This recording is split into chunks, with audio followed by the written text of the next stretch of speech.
기도하겠습니다. 아버지 하나님, 천리길도 첫걸음부터라는 세상적 지혜가 있습니다.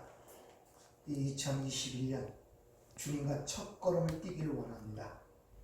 오늘 이 한 해가 주님과 동행하는 한 해가 되게 도와주셔서 에녹이 하나님과 동행함으로 말미암아 기뻐하시는 증거를 받은 자와 같이 올 한 해를 하나님을 기쁘시게 하는 자라는 증거를 받는 저희들의 삶이 될 수 있도록 축복하여 주시옵소서. 예수님 이름으로 기도하옵나이다. 아멘. 오늘 오후 시간에는 오전에 이어서 하나님에 대해서 하나됨에 의해 그를 통해 우리에게 주신 하나님의 메시지가 무엇인가를 한번 공부를 해보도록 하겠습니다. 먼저 본문 말씀을 제가 봉독해 드리도록 하죠. 요한복음 17장 11절 12절 말씀입니다. 나는 세상에 더 있지 아니하오나 그들은 세상에 있사옵고 나는 아버지께로 가옵나니 거룩하신 아버지요 내게 주신 아버지의 이름으로 그들을 보존하사 우리와 같이 그들도 하나가 되게 하옵소서. 내가 그들과 함께 있을 때 내게 주신 아버지의 이름으로 그들을 보존하여 지켰나이다. 그 중에 하나도 멸망하지 않고 다만 멸망의 자식뿐이오니 이는 성경을 응하게 함이니이다. 아멘. 오전에 말씀드리기를 이 하나님이라는 이 개념은 세상 사람들이 생각하는 그런 개념이 아님을 여러분에게 말씀을 드렸습니다. 이건 각자의 다양함과 다름 속에서 자기가 비워지고 자기를 부인하는 가운데 하나님 나라의 완성이라는 공평된 목적과 목표를 이루는 것을 하나됨이라고 그렇게 여러분에게 설명을 드렸죠. 즉 하나님께 순종함으로 말미암아 하나님과 완전히 연합되는 그 상태, 그것을 하나됨이라고 성경은 우리에게 일러주고 있습니다. 이렇게 하나님과 하나됨, 즉 하나님께 절대적 순종하는 그 과정에서 나타나는 모든 하나님의 역사를 하나님의 사랑이라는 것을 또한 여러분에게 말씀을 드렸습니다. 그리고 그런 일을 하기 위해서 22절을 보면 내게 주신 영광을 그들에게 주었다고 그렇게 말씀하시죠. 이건 아버지와 아들이 하나가 된 것 같이 그들도 역시 하나가 되기 위함이라고 그렇게 일러주는 것을 볼 수 있습니다. 그 이유는 바로 아버지께서 나를 사랑하신 것 같이 아버지가 그들을 사랑하는 것을 세상으로 알게 한 이기 때문에 그러하다고 주님이 기도하시는 그 내용 속에 기록이 되어 있다는 것입니다. 따라서 성도는 하나님과의 연합 속에서 되어지는 모든 사건과 상황들이 하나님의 사랑에서 기인된다는 사실을 파악할 줄 알아야 된다고 여러분에게 또한 말씀을 드렸습니다. 우리 삶 속에서 우리가 이 땅에서 자라서 이 땅에서 인식되어진 걸 갖고 하나님의 사랑을 간파하기가 그렇게 쉽지가 않습니다.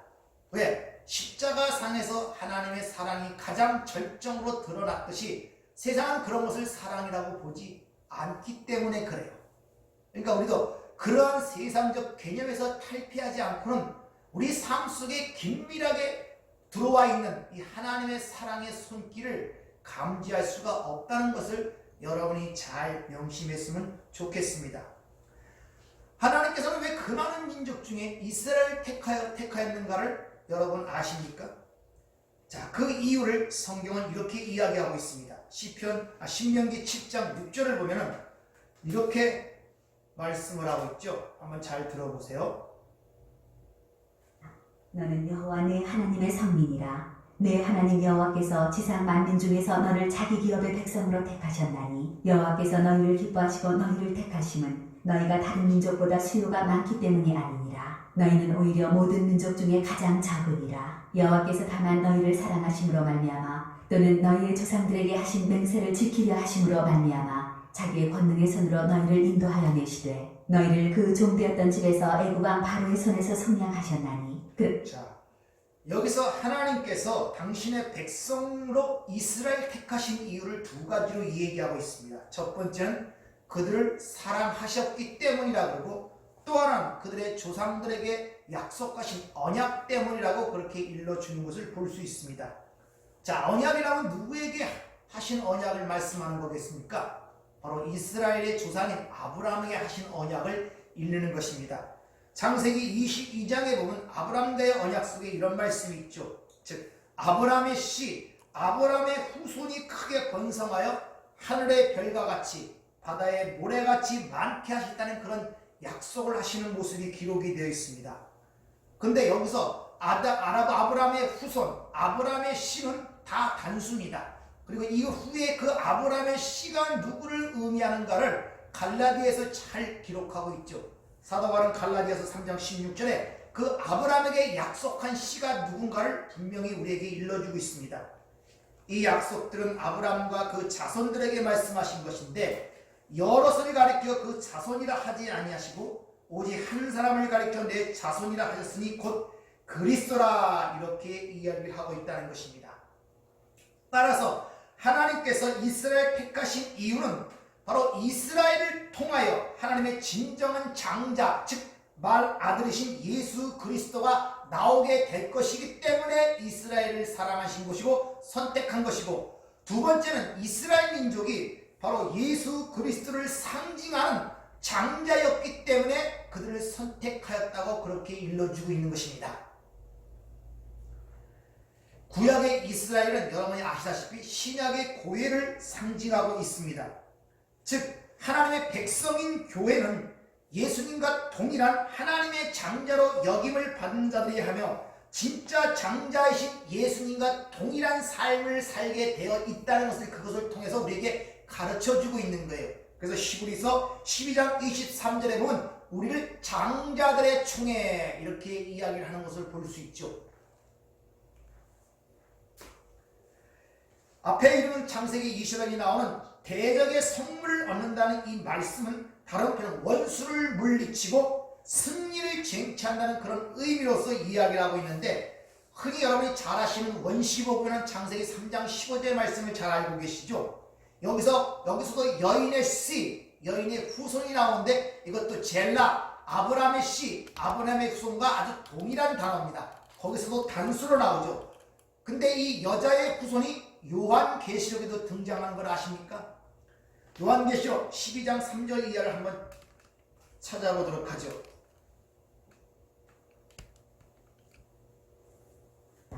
하늘에 또 다른 이적이 보이니 보라, 한 큰 붉은 용이 있어 머리가 7이요 뿔이 10이라. 그 여러 머리에 7 왕관이 있는데 그 꼬리가 하늘의 별 3분의 1을 끌어다가 땅에 던지더라. 용이 해산하려는 여자 앞에서 그가 해산하면 그 아이를 삼키고자 하더니 여자가 아들을 낳으니 이는 장차 찰장으로 만국을 다스릴 남자라. 그 아이를 하나님 앞과 그 보좌 앞으로 올려가더라.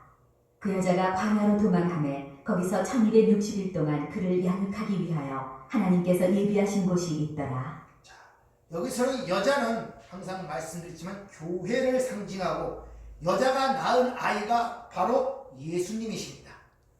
그러니까 창세기 3장 15절의 여자의 후손이 바로 요한계시록의 여자가 난 천장을 든 아이를 의미하고 있다는 것입니다.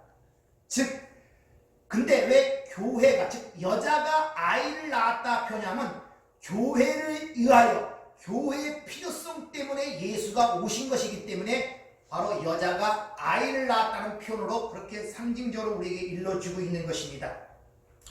이런 내용들은 예수님의 공생애 속에서 십자가의 사건 속에서 잘 드러나는데, 예수님의 십자가 곁에 요한복음 19장에 보면 예수님의 십자가의 곁에 많은 여자들이 있는데 그 여자들의 이름은 전부 다 마리아입니다.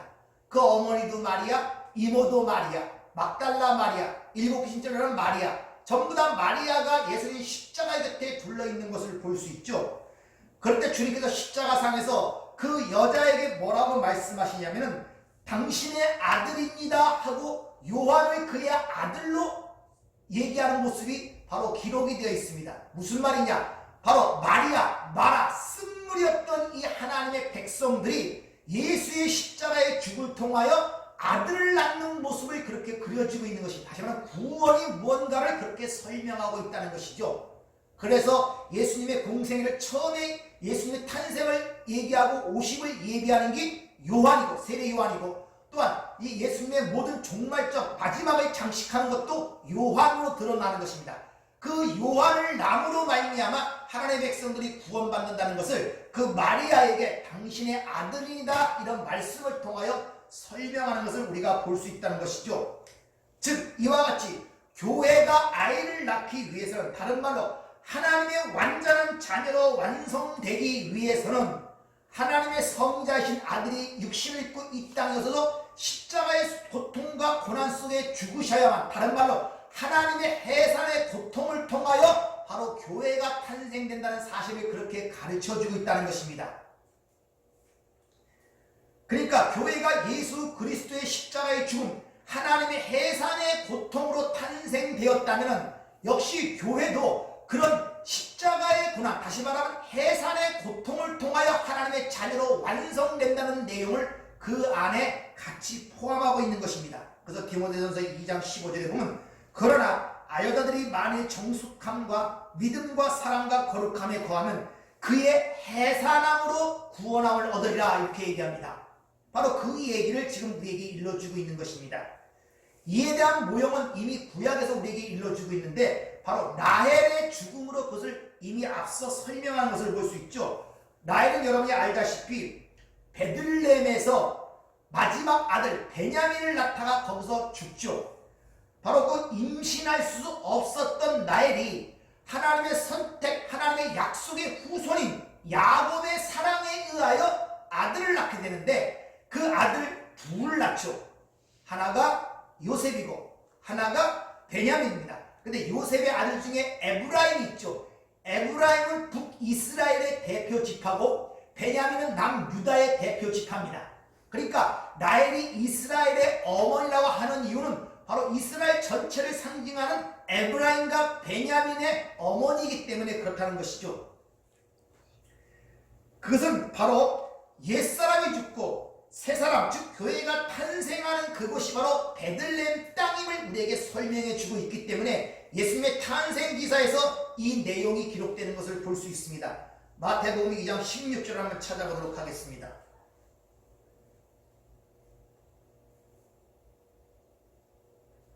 이에 헤롯이 박사들에게 속은 줄 알고 심히 노하여 사람을 보내어 베들레헴과 그 모든 지경 안에 있는 사내 아이를 박사들에게 자세히 알아본 그때를 기준하여 2살부터 그 아래로 다 죽이니, 이에 선지자 예레미야를 통하여 말씀하신 바 라마에서 슬퍼하며 크게 통곡하는 소리가 들리니 라헬이 그 자식을 위하여 애곡하는 것이라. 그가 자식이 없으므로 위로받기를 거절하였도다 하니 이루어졌느니라. 이 이야기는 예수님이 베들레헴에 오심으로 말미암아 베들레헴 땅의 2살 아이의 아이들이 살해된 사건을 기록하고 있는데 그 사건 속에 갑자기 라헬의 이야기가 같이 기록되어 있는 것을 우리가 볼 수 있죠. 라헬이라는 것은 옛사람을 입고 있는 구원받은 하나님의 신부를 상징하고 있다는 것을 여러분의 머리에 염두해 주시길 바랍니다. 그 라헬이 2 자녀, 즉 이스라엘을 바벨론에 뺏겼습니다. 바벨론 포로로 잡혀가죠.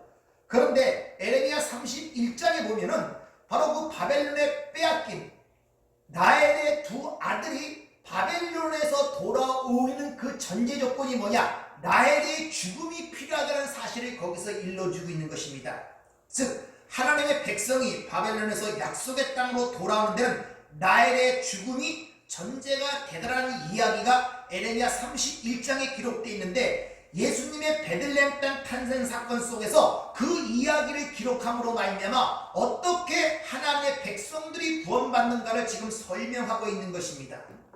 즉 하나님의 택한 백성들은 하나님의 백성으로 완성되는 그 일에 있어서 예수 그리스도의 성육신과 십자가의 사건, 다른 말로 하나님의 해산의 고통에서 비롯된다는 것을 그걸 통하여 우리에게 설명해 주고 있는 거예요. 그러니까 우리 인간 쪽에서 보면은 즉 하나님의 자녀로 완성됨에 있어서 옛사람의 죽음, 다른 말로 라헬의 죽음, 다른 말로 자기 부인과 자기 십자가의 삶을 통과하지 않으면 이루어질 수 없다는 사실을 우리에게 가르쳐주고 있습니다. 이 세상적인 생명의 탄생도 해산의 고통이라는 과정을 반드시 통과하게 되어 있잖아요. 그래서 디모데전서 2장 15절은 해산함으로 구원을 얻는다, 이렇게 이야기를 하는 이유가 거기 있는 것입니다. 그러니까 여러분들은 남자와 결혼하여 아이를 잉태해산하는 그 과정을 통해서 우리가 어떻게 하나님의 자녀로 탄생되고 어떻게 하나님의 자녀로 완성되어 가는가를 가르쳐주기 위해서 이 역사 속에서 결혼이라는 관계를 통하여 출생이라는 문제를 우리에게 주신 것입니다. 그리고 2살 아래의 아이들은 다 죽죠. 2살 아래는 자기 의지로 죄를 질 수 없는 상태, 그럼에도 불구하고 죄의 삭신 사망이 그들이 죽이는 모습을 통하여 인간은 어쩔 수 없이 다 죄인의 신분으로 이 땅에 온다는 사실을 가르쳐주고 있는 것입니다. 동시에 그런 자들을 구원하시기 위하여 예수님이 오셨음을 우리에게 일러주고 있죠. 그리고 나서 반드시 그들을 내가 살려나겠다는 하나님의 그 의지를, 나엘이 2 아들을 죽은 데 보냈는데 그 나엘의 그 슬픔을 위로할 길은 딴 길이 없어요. 그 아이들이 살아 돌아오는 길밖에 없다는 사실을 보여줌으로 말미암아 반드시 내가 그 죽은 자들을 살려내겠다는 하나님의 강력한 구원의 의지가 그 안에 담겨 있다는 것입니다. 창세기에 보면은 나엘의 그런 문제가 기록되어 있는데 한번 보도록 하죠. 창세기 35장 16절 한번 보도록 하겠습니다. 그들이 베델에서 길을 떠나 에브라스에 이르기까지 얼마간 거리를 둔 곳에서 라헬이 해산하게 되어 심히 고생하여 그가 난산할 즈음에 산파가 그에게 이르되 두려워하지 말라, 지금 내가 또 등남하느니라 하매 그가 죽게 되어 그의 혼이 떠나려 할 때 아들의 이름을 베논이라 불렀으나 그의 아버지는 그를 베냐민이라 불렀더라. 베냐민, 벤이라는 것은 아들이란 뜻이고 야민이라는 뜻은 오른손, 오른손의 아들, 오른쪽의 아들, 이런 의미가 기록이 되어 있습니다. 즉 어떻게 이스라엘이 완성되는가를 우리에게 보여주고 있습니다.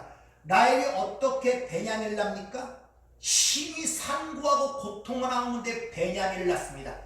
여러분이 알다시피 베냐민은 이스라엘 민족의 12지파 중에 마지막 아들, 12를 완성하는 아들을 낳음으로 말미암아 이스라엘을 완성하고 거기서 라헬이 죽는 것입니다.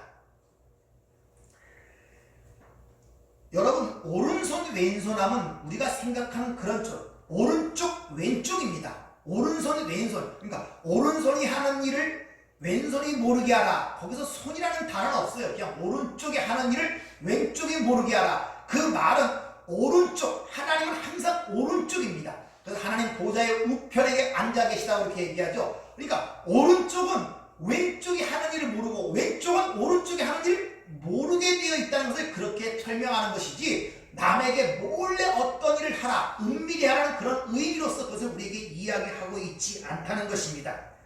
즉 12번째 아들을 낳음으로 말미암아 하나님의 자녀로 이스라엘이 완성되는 그 사건 속에서 바로 라헬의 죽음이 거기에 드러나더라, 이런 말이에요.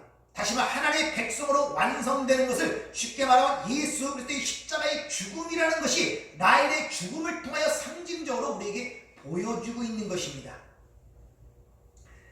그래서 그 일이 예루살렘에서 베들레헴에서 그 일이 일어나고 그렇게 예수님에 의하여 시작된 것이고, 예수님에 의하여 출생된 성도들은 역시 예수님이 그런 출산의, 즉 산고의 고통을 겪은 것처럼 우리 삶 속에서 그런 산고의 고통의 여정을 통하여 하나님의 자녀로 완성된다는 것을 우리에게 그렇게 보여주고 있는 것입니다.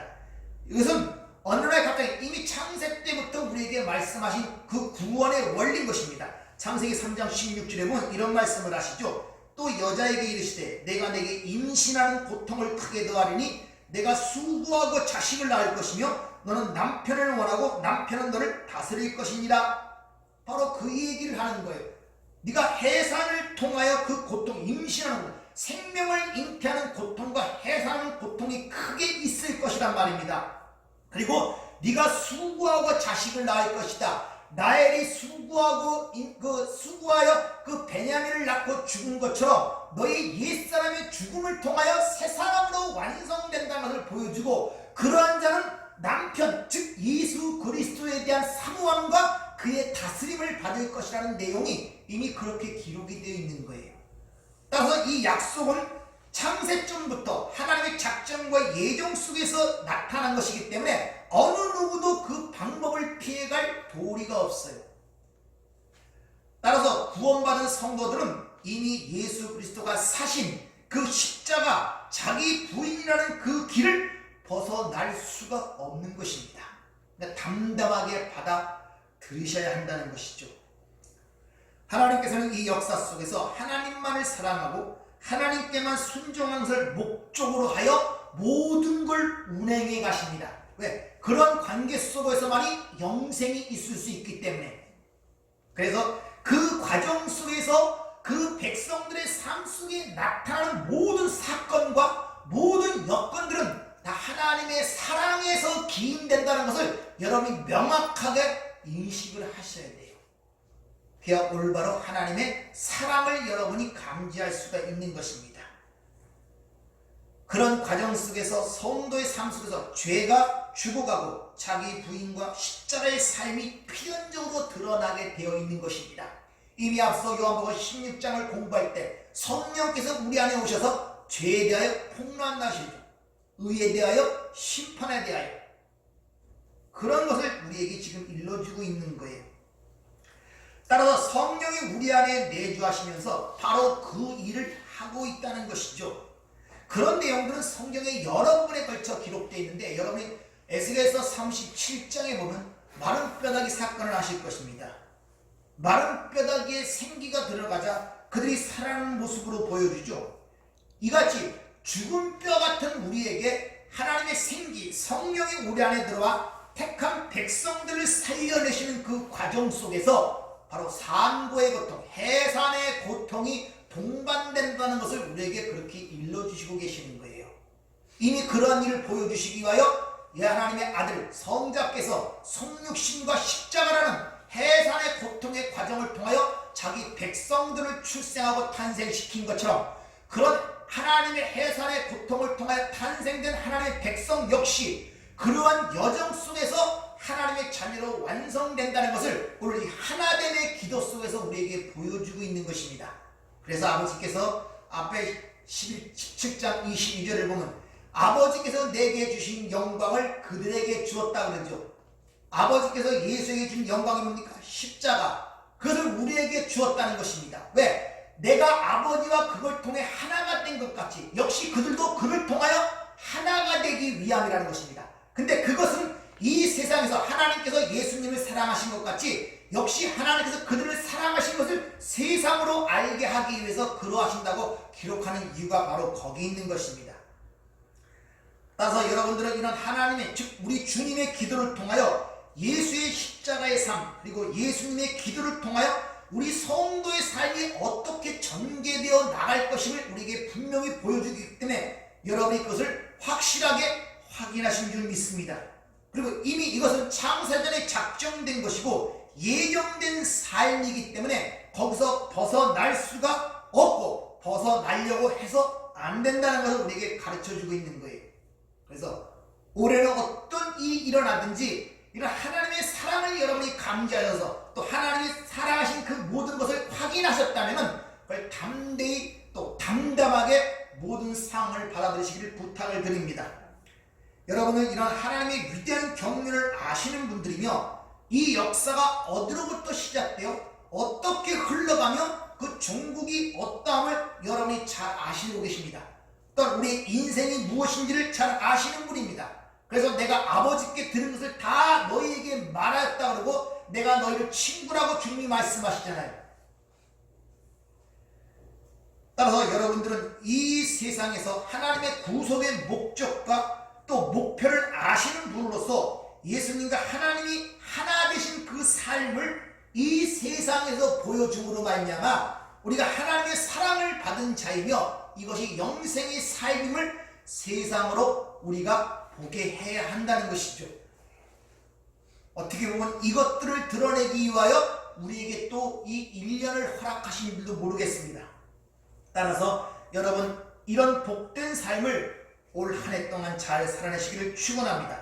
다시 한번 23절을 반복해 말씀드리면 하나가 되게 하려면 아버지께서 나를 보내신 것과 또 나를 사랑하신 것 같이 그들도 사랑하신 것을 세상으로 알게 하려 하심이라. 기도하겠습니다.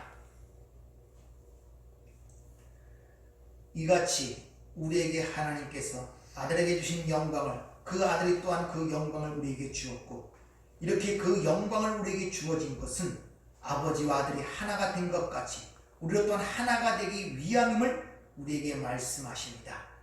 저희들이 이것을 분명히 확인했다면 올 한 해도 이런 삶의 모습을 통하여 하나님 우리의 사랑하심을 세상으로 알게 하도록 저희들을 축복하여 주시옵소서. 예수님 이름으로 기도하옵나이다. 아멘.